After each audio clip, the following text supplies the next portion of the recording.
अच्छी शिक्षा नहीं, हम तो पेट पालने के साधन के लिए उनको निकाल के फेंक देते हैं कि जाओ तुम यहाँ से, जो लेना हो ले जाओ। उनको पैसे दे के हॉस्टल में डालते हैं, दूसरे देश में भेज देते हैं। उनका संस्कार का नहीं पता। वहाँ जाने के बाद मांस खाओ, अंडे खाओ, शराब पियो, गलत करो, बुरा करो। उन सभ्यताओं को देख के उनमें वो आदत आती है। उस आदत को देख के वो अपने आप को सभ्य और अपने आप को एडवांस मानते हैं। वो अपने आप को सिविलाइज्ड मानते हैं, लेकिन सिविलाइज्ड नहीं, वो गिर जाते हैं। जिन बच्चों में संस्कार नहीं होते वो फिर उस रास्ते पे मुड़ के कभी नहीं आते हैं। फिर उनका कोई प्यार का संबंध नहीं रहेगा। जब आपस में प्यार खत्म हो जाता है, कोई किसी को मानता नहीं, इज्जत सम्मान नहीं है, बूढ़े बुजुर्ग की इज्जत कदर नहीं होती है। क्या करते हैं, बूढ़े बुजुर्ग की कितनी इज्जत कदर करते हैं। बेटा बेटी नौकरी करते हैं, उनको नौकर भी नहीं मानते। अपने माँ बाप को, जिनसे शरीर मिला, जिन्होंने पढ़ाया लिखाया, जिन्होंने सब कुछ दिया, क्या करते हैं, पत्नी भी नौकरी करती है, घरवाला भी नौकरी करता है, पत्नी को बच्चा होने वाला है, कहता है अब काम कौन करेगा, आप काम पर जाओगे, मेरी संभाल कौन करेगा, पीछे से बच्चा होगा जब। कहने लगा कोई नौकर रख लें। बोला नौकर को पैसे देने पड़ेंगे, पैसे देने पड़ेंगे तो माँ को बुला लेते हैं, माँ को नौकर की जगह बुलाते हैं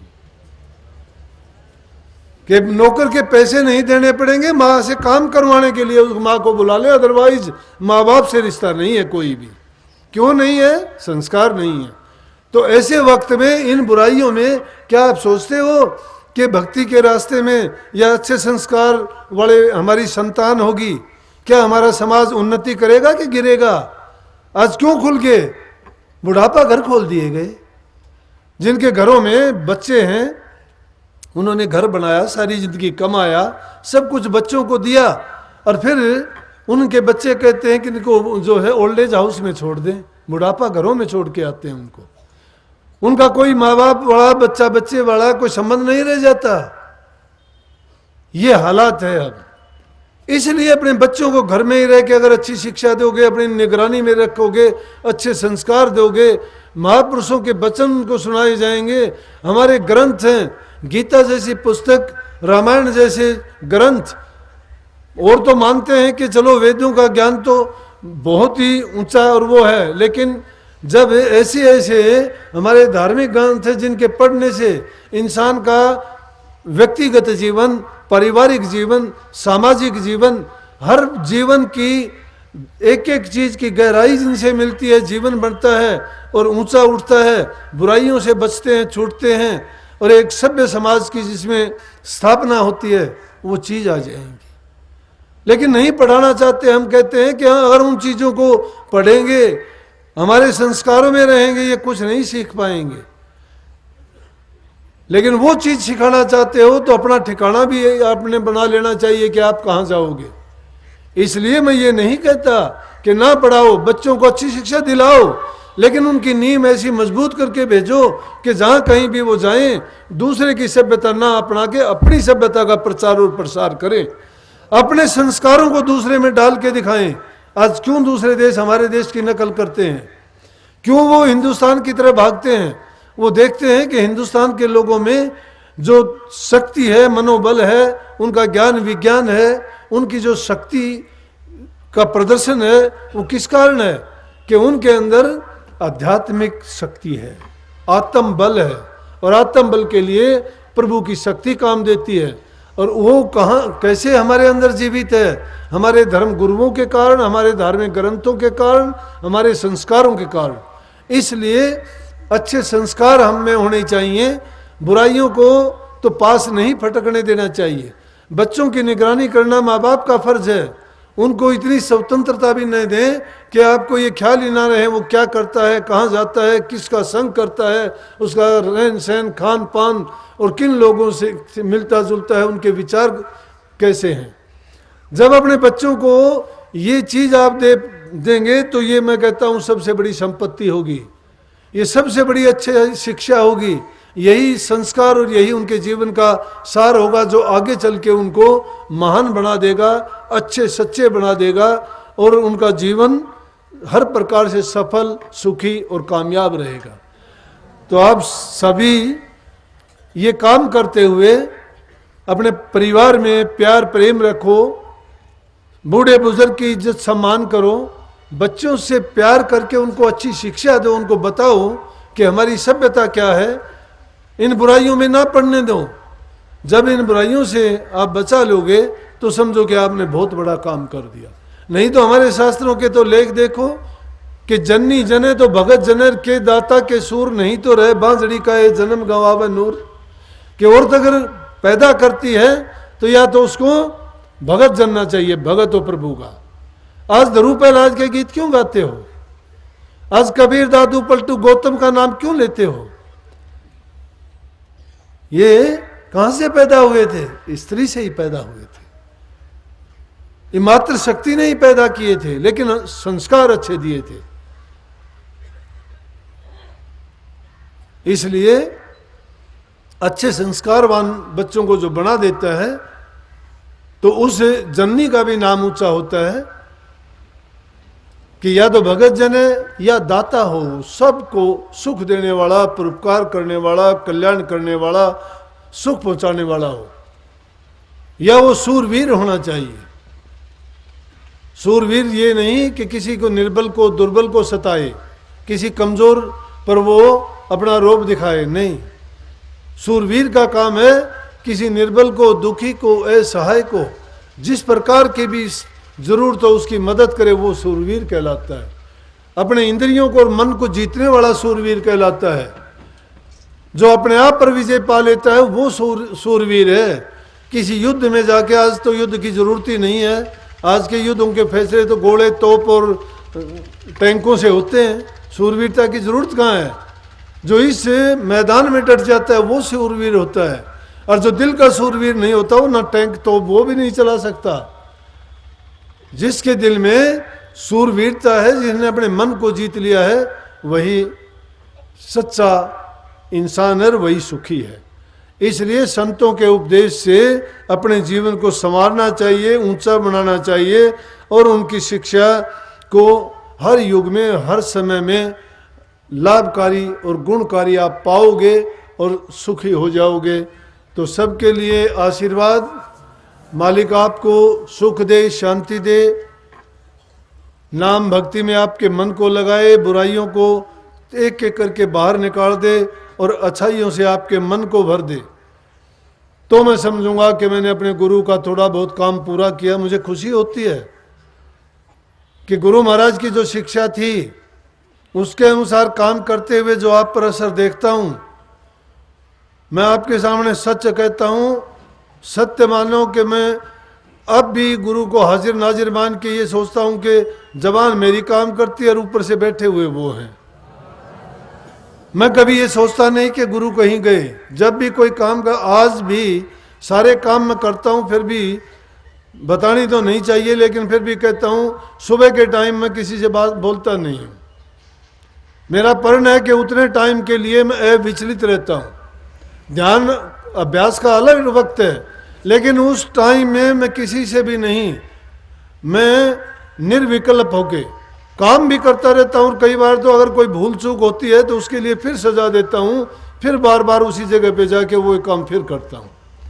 तो इसलिए, क्योंकि महापुरुषों की वाणी जब मुझे याद आती है ना कि गुरु माथे से उतरे शब्द भी ना हो। शब्द को क्यों खोजेंगे? शब्द रूप तो गुरु है। हमें तो जो ज्ञान मिला, जो कुछ मिला वो गुरु से मिला। अरे हमारा जीवन था, गुरु से जब तक नहीं मिले थे वो, गुरु से मिलने के बाद तो जीवन गुरु का है। हमारा जीवन तो पता नहीं क्या का क्या होता, क्या खोटे कर्म करते, क्या पाप करते, कहाँ शाम हो गई होती और अब कभी के विदाई के गीत गाए जा चुके होते। लेकिन अब जो जीवन है ये गुरु का दिया हुआ है और गुरु के दिए हुए जीवन से हम कोई अन्याय नहीं करेंगे। जितना होगा अच्छा करेंगे, भलाई का काम करेंगे। गुरु ने जो उपदेश दिया उसके अनुसार नाम की कमाई करेंगे, सुरत शब्द की कमाई करेंगे, जीवन को सफल बनाएंगे और जितना होगा मानवता के कल्याण के लिए अच्छा करेंगे। और गुरु महाराज उसमें हमारी अंग संग्रह के पूरी मदद करेंगे, हाजिर नाजिर रहेंगे। तो सबको आशीर्वाद। फिर से कृपा हुई कि आपका समय आपने तो नहीं मांगा था, मैंने मर्जी से ही रख दिया। काफ़ी लोगों को जल्दबाजी होती है, वो परेशान किया करते हैं, जी हमारा सत्संग कब रखोगे? माँ तुम्हारा तो अलग अलग हो गया, मेरा तो एक ही है, जब मौज होगी तब रखा जाता है। और मौज का जो होता है वही अच्छा होता है। बिना मौज जो करोगे उसमें दखल होगी, दुख होगा, तकलीफ होगी और वो अच्छा नहीं रहेगा। यूँ तो सत्संग होता है वो प्रभु का काम है, सतगुरु का काम है, पूरा करवाना पड़ता है उनको, लेकिन फिर भी थोड़ा बहुत जो हमारी मन की दायरे में रहते हुए काम करते हैं उसकी थोड़ी बहुत सजा तो देनी पड़ती है। तो बड़ी कृपा हुई सतगुरु की, आराम सबको आशीर्वाद। आरती विनती के बाद ही उठना है, पहले शांति से बैठे रहें। सब बोला करो आरती विनती तो सब किया, इन अकेले की थोड़ी है कोई। अब सत्संग यहाँ हो रहा है, यहाँ भी नहीं पता कि तुमने आरती की है कि नहीं की। सब बोला करो जिनको याद है, राधा। और याद नहीं हो तो होनी भी चाहिए, आरती विनती तो सबको याद होनी चाहिए। ये तो हमारा नाम है, जिसको अपना ही नाम याद नहीं वो दूसरे को क्या याद करेगा। राधा राधा स्वामी भी को नहीं बोले।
प्रीत कर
स्वामी सालग अरमान फकीरा स्वामी सालग अरमान फकीरा सभी ने इसको तेरा राधा स्वामी नाम सुमर मन मेरा राधा स्वामी नाम सुमर मन मेरा जन्म सुफल हो जा तेरा राधा स्वामी नाम सुमर मन मेरा सतगुरु तारा चंदे रहे समझाई सतगुरु तारा चंदे रहे समझाई जाज किनारे हमन लाई जाज किनारे हमन लाई कंवर कर क्यों अबेरा राधा स्वामी नाम सुमर मन मेरा राधा स्वामी नाम सुमर मन मेरा जन्म सुफल हो जा तेरा राधा स्वामी नाम सुमर मन मेरा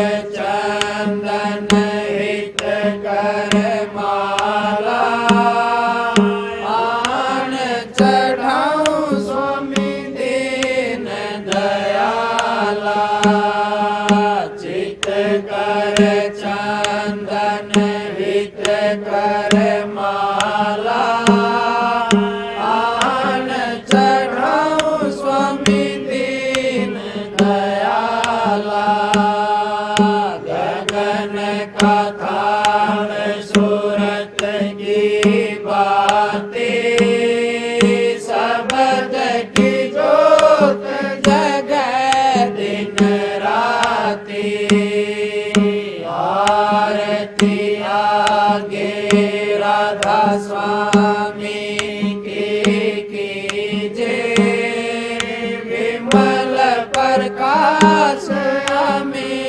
रस पीजे आरती आगे राधा की कीजे विमल प्रकाश रस पीजे सहस कवल दल घंटा बाजे कंकना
डिंग सोहंग वासा सतलोक सतनाम निवासा भंवर गुफा डिंग सोहंग वासा सतलोक सतनाम निवासा दास आपकी आरती गावे चरण कमल में वासा पावे दास आपकी आरती गावे चरण कमल में वासा पावे आरती आगे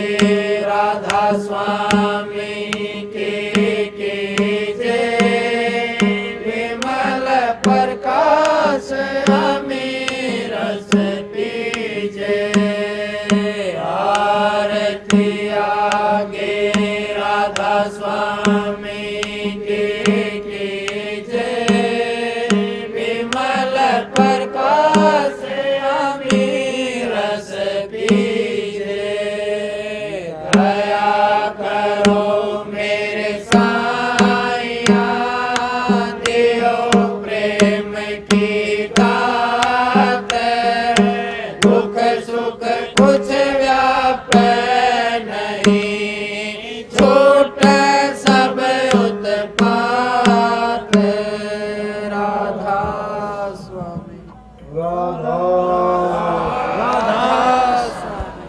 राधा राधा स्वामी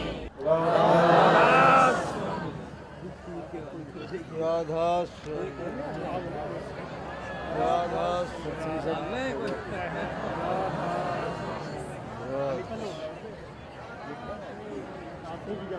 राधा स्वामी सब भाई बहन